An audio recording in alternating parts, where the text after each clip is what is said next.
Olá pessoal, bem-vindos ao Clube do Imperador. Eu sou o professor Pedro Coelho e na aula de hoje nós falaremos sobre o governo de Jânio Quadros. Vamos lá? Durante a cerimônia de instalação do Poder Executivo, falou o presidente Juscelino Kubitschek. A data de hoje tornou-se duplamente histórica para o Brasil, porque a gloriosa evocação do passado junta-se agora à epopeia da construção desta nova capital que acabamos de inaugurar. Saudamos assim a um só tempo o passado e o futuro de nossa pátria, através de dois acontecimentos que se ligam no ideal comum que os animaram, o de fazer o Brasil afirmar-se como nação independente.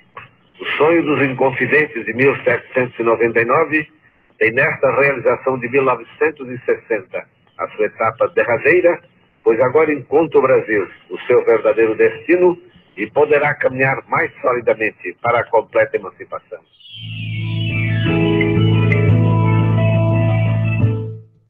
Olá pessoal, sejam todos bem-vindos à nossa aula de história com esse discurso maravilhoso do presidente Juscelino Kubitschek em ano de inauguração da capital, da nova capital, Brasília. E hoje nós falaremos sobre a sucessão da presidência da República com a figura emblemática de Jânio Quadros. Então saca só essa música.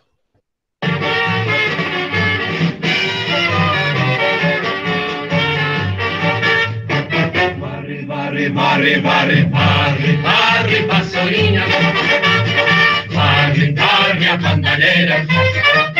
O povo já está cansado de sofrer dessa maneira. Jânio Quadros é a esperança desse povo abandonado. Jânio Quadros é certeza de um Brasil moralizado. Alerta, meu irmão, vassoura conterrâneo. Vamos vencer com Jânio.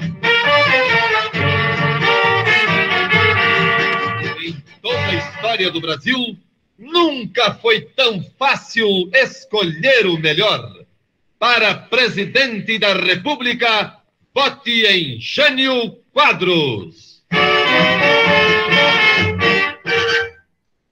A música de campanha de Jânio Quadros, Varre, varre, varre, vassourinha. Bom, Jânio Quadros vai, com esse jingle das eleições e com uma característica teatral, vencer as eleições em 1960, candidato do partido PTN, Partido Trabalhista Nacional, um partido frágil, um partido de pouca representação, um partido que não tinha uma representação expressiva, vai conseguir a vitória frente a uma coligação fortíssima, já tradicional no Brasil, que era a coligação entre o PTB e o PSD. Os partidos lá, na época, PTB de João Goulart e PSD de JK. E essa coligação vai colocar como candidato à presidência aquele marechal, o Henrique Teixeira Lott, que tinha feito uma manifestação para conseguir empossar o JK de maneira legítima. Esse marechal, o Henrique Teixeira Lott, está aí, figura política muito forte, mas ele perde para Jânio Quadros. Jânio Quadros, ele começa a sua carreira política já após o Estado Novo, vai ascendendo aos poucos a carreira política.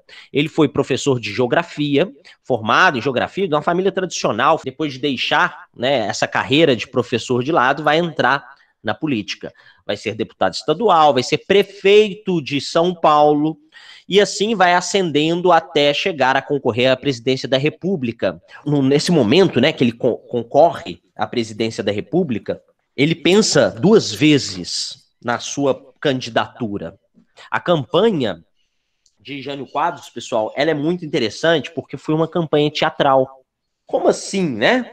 Existe um teatro político, isso é comum, né? Todo mundo sabe que existe esse teatro político. E eu falo que é uma campanha teatral por alguns motivos.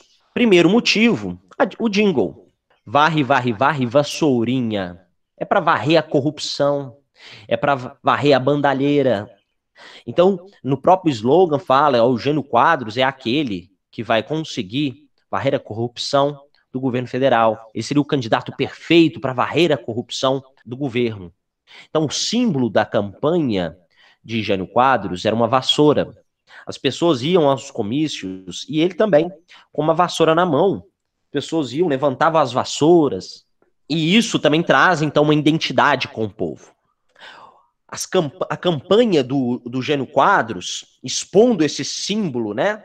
A vassoura para varrer a corrupção, o discurso moralista de Quadros na sociedade, foi muito importante naquele momento. Porque no governo de JK, o presidente era questionado por não ter olhado para o povo, por ter criado uma política desenvolvimentista, o nacional desenvolvimentismo, no entanto, não olhou para o povo. E agora surge um candidato que é próximo ao povo, um candidato que, nas suas campanhas, ele andava junto com o povo, terno amassado, jogava talco no ombro do terno para simular caspa, levava a vassoura como símbolo da campanha. É um político que se mostrou muito habilidoso. No entanto, pessoal, essa imagem carismática é uma imagem também contraditória, porque nós vamos ver que quando ele se torna presidente da República, ele vai agir de uma maneira que nós não entendemos muito. Ele foi eleito pelo PTN, mas recebeu um apoio da UDN. A UDN encontrou na figura de Jânio Quadros um certo tipo de conforto, porque o candidato da UDN não consegue se eleger, o PTN era um partido pequeno, mas que não estava ligado ao PTB, né, ao PSD. O discurso de Jânio Quadros era um discurso anticomunista. Esse discurso anticomunista também vai ser favorável aos interesses da UDN, principalmente da parte mais conservadora da UDN. Existia a eleição para presidente da República e para vice. O vice-presidente eleito, pessoal, foi o líder do PTB da época, João Goulart, o Jango. Então, aqui nós temos uma dobradinha, Jânio e Jango, né? Só que Jânio Quadros com um pensamento anticomunista, conservador. Um pensamento, pessoal, que foi aderido pelas classes médias. Ele veio da classe média, ele é aquele presidente que está olhando para essa camada social. É aquele presidente que tem um pensamento conservador. Então isso vai ser muito interessante, porque o seu vice, ele tem um pensamento progressista, o Jean Goulart. Essa fotografia é do Marechal Lott. Aqui, fotografia da campanha de Jânio Quadros, ele segurando uma vassoura, sorridente, e uma chargezinha, né, uma caricatura, na verdade, de Jânio Quadros, segurando também uma vassoura. Da tomada da faixa presidencial até a sua saída, foi menos de 7 meses. Nesse tempo curto de presidência da República, nós destacamos algumas questões. O primeiro destaque está ligado à política externa, e que foi algo interessante, que ele conseguiu articular de uma maneira muito boa. Foi uma política de não alinhamento. No momento internacional de Guerra Fria, ele coloca o Brasil como um país neutro, nem apoiando o bloco capitalista, nem apoiando o bloco comunista. Essa política de neutralidade, de não alinhamento ou ao bloco capitalista ou ao bloco socialista, vai trazer um efeito diplomático muito importante para o Brasil. Ele conseguiu reatar laços diplomáticos com países do bloco comunista, como a URSS, a China, Cuba. Aí vocês podem me questionar, fala, Pedro, mas ele não é anticomunista? Ele se posiciona contrário ao comunismo no Brasil, mas isso não quer dizer que você não possa fazer laços, relações diplomáticas com países de outro bloco. Isso vai trazer desenvolvimento para o país. Essa política de neutralidade foi muito importante. Tanto é que quando ele começa a criar laços diplomáticos com Cuba, ele vai condecorar o então guerrilheiro Ernesto Che Guevara, um dos líderes, né, da Revolução Cubana, com a maior condecoração das Forças Armadas. É uma estratégia diplomática que ele está criando. Olha as imagens. À sua esquerda, Quadros, ladeado por Fidel e Che Guevara. Na outra imagem, à sua direita, notem, o Jânio Quadros entregando a medalha para Che Guevara. Então nós temos aí uma relação de diplomacia sendo criada entre o Brasil e Cuba. Só que nem todo mundo interpretou esse ato como uma política de neutralidade. Militares vão questionar essa conduta do Jânio Quadros. Setores ligados à direita, principalmente mais conservadores da direita, vão questionar o ato aqui, nessa imagem, a condecoração, a medalha sendo recebida por Che Guevara. Internamente, como que foi a política dele? Ele adotou uma política conservadora, que agradava a classe média, mas, ao mesmo tempo, isso também trouxe um certo descontentamento. Agradou até um certo momento. Vamos lá, o que ele vai fazer? Ele disse que quando ele entrasse na presidência da República, ele ia cortar os gastos públicos. Ele cria uma comissão de anticorrupção, para vocês terem uma ideia.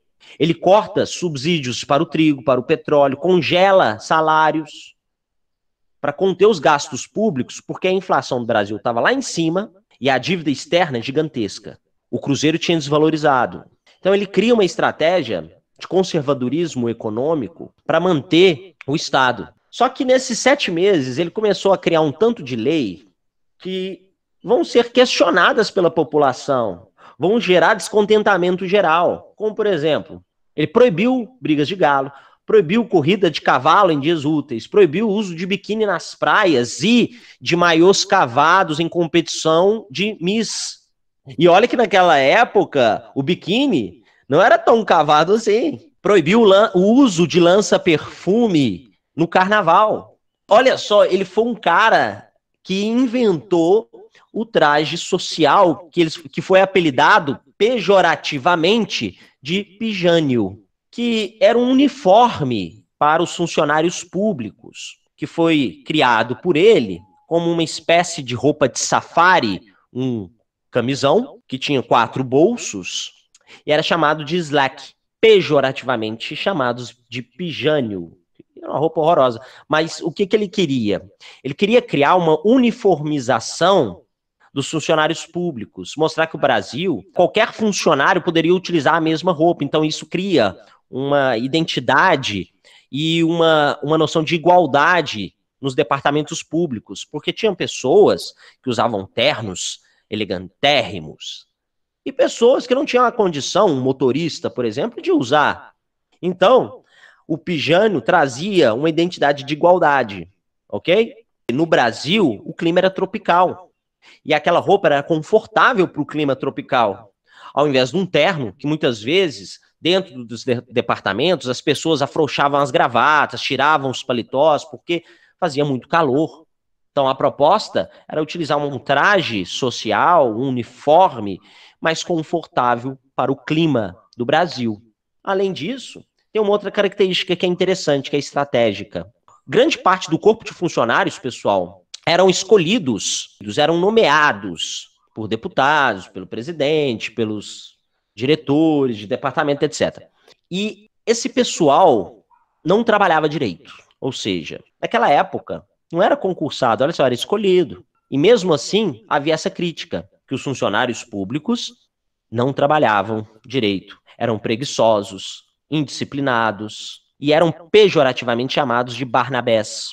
Então, a criação do SLEC trazia também essa noção de ordenamento do corpo de funcionário para acabar com essa imagem dos Barnabés. Bom, essas estratégias moralistas criadas por Jânio Quadros trouxe um descontentamento geral. Havia também uma pressão no Congresso Nacional contra a figura de Jânio Quadros. Por quê? Porque a maioria do Congresso, pessoal, não era do partido dele, ele tinha um partido minoritário, então ele não tinha maioria no Congresso. Então tudo que era apresentado por ele, muitas vezes era vetado, né? O Congresso não se alinhou com ele, principalmente devido à política externa de diplomacia com Cuba, com o RSS. Grande parte do Congresso vai começar a questionar isso também. A mídia vai questionar. Bom, antes de completar o último 7º mês de mandato, Jânio Quadros escreve uma carta de renúncia, entrega essa carta de renúncia para o Senado. No Senado, eles vão fazer a leitura da carta de renúncia, que começa assim: forças terríveis me impedem de governar. Quem são essas forças terríveis, né? Alguns dizem que são os militares, outros falam que seria a presença de João Goulart como vice. Essa carta de renúncia, na verdade, foi uma estratégia de Jânio Quadros. Na verdade, ele não queria renunciar. Ele cria a carta de renúncia porque ele acreditava que depois, a partir de um golpe, de um possível golpe de Estado, retomaria o poder com o apoio do exército e com o apoio do povo. Ele retornaria como presidente da República nos braços do povo e do Exército Nacional. Bom, o que acontece? Não é muito bem isso. Essa carta de renúncia foi um tiro pela culatra. Porque quando ele entrega a carta para o Senado imediatamente diz: ora, vamos fazer a leitura da carta e fazer a votação. Eles então oficializam a vacância da presidência da República. Aqui, a propaganda dos SLECs, pessoal. Olha só. SLECs padronizados para funcionários públicos, de acordo com o modelo do governo federal, em quaisquer dos tecidos recomendados. Aceitamos encomendas para qualquer quantidade.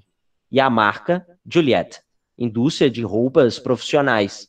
Bom, aqui numa manchete mostrando a moda nova do Planalto, né? E aí o presidente da República, o Jânio Quadros, utilizando o SLEC. O uso do SLEC era facultativo, não era obrigatório. Ou seja, essa moda não pegou. Aqui, um rótulo do lança-perfume, muito utilizado no Brasil naquela época. E aqui abaixo, um vidro, né, de lança-perfume de uma outra marca também muito utilizada, a usina Colombina, que foi proibido nos carnavais.